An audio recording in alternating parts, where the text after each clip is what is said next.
എൻസൈക്ലോ വിങ്സിൻ്റെ പുതിയൊരു വീഡിയോയിലേക്ക് നിങ്ങൾക്കേവർക്കും സ്വാഗതം.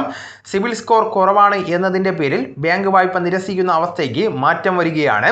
സ്കോർ കുറഞ്ഞവർക്കും വായ്പ ലഭിക്കുന്നതാണ്. അത്തരത്തിൽ റിസർവ് ബാങ്ക് ഓഫ് ഇന്ത്യ ചട്ടത്തിൽ മാറ്റം വരുത്തിയിട്ടുണ്ട്. അപ്പോൾ ഇതിൻ്റെ വിശദാംശങ്ങളാണ് ഈ വീഡിയോയിലൂടെ ഷെയർ ചെയ്യുന്നത്. നമ്മുടെ വീഡിയോസ് ആദ്യമായി കാണുന്ന സുഹൃത്തുക്കളാണെങ്കിൽ ആദ്യമേ തന്നെ ചാനൽ ഒന്ന് സബ്സ്ക്രൈബ് ചെയ്യുക. അപ്പോൾ നമുക്ക് വിശദാംശങ്ങളിലേക്ക് കടക്കാം.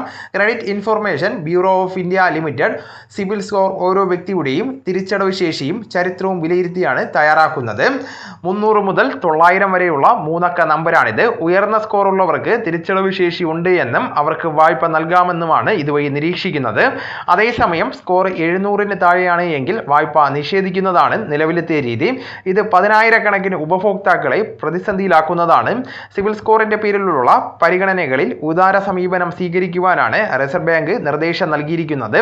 സ്കോറിന് മാത്രം ഊന്നൽ നൽകാതെ വായ്പയ്ക്ക് അപേക്ഷിച്ച ആളുടെ ജോലി, അതോടൊപ്പം തന്നെ ബിസിനസ്, ഭാവിയിൽ ഉണ്ടാകാനുള്ള സമ്പാദ്യം, വരുമാനം, അപ്പോൾ ഇങ്ങനെയുള്ള കാര്യങ്ങൾ കൂടി പരിഗണിച്ചാണ് ആദ്യമായിട്ട് വായ്പയ്ക്ക് അപേക്ഷിക്കുന്നവർക്ക് വായ്പ നൽകുന്നത്.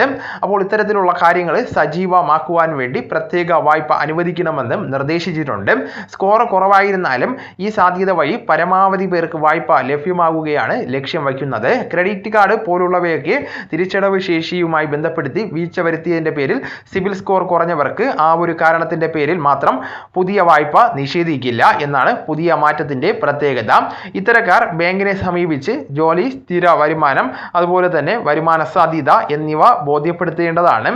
സിബിൽ സ്കോർ കുറഞ്ഞവരെ ഒറ്റയടിക്ക് തള്ളുന്നതിന് പകരമായിട്ട് അവർക്ക് പറയാനുള്ളത് കൂടി കേട്ട് അപേക്ഷയിൽ തീരുമാനം എടുക്കണമെന്നാണ് റിസർവ് ബാങ്ക് ഓഫ് ഇന്ത്യ നിർദ്ദേശിച്ചിരിക്കുന്നത്. അപ്പോൾ ഈ വിവരം നിങ്ങളുടെ സുഹൃത്തുക്കളിലേക്കും മറ്റ് ഗ്രൂപ്പുകളിലേക്കും കൂടെ ഷെയർ ചെയ്യുക. നമുക്ക് തുടർന്നും വിജ്ഞാനപരമായിട്ടുള്ള മറ്റ് വീഡിയോസും ആനുകാലിക വിവരങ്ങളുമായിട്ട് വീണ്ടും കാണാം. അതുവരെ ഗുഡ് ബൈ.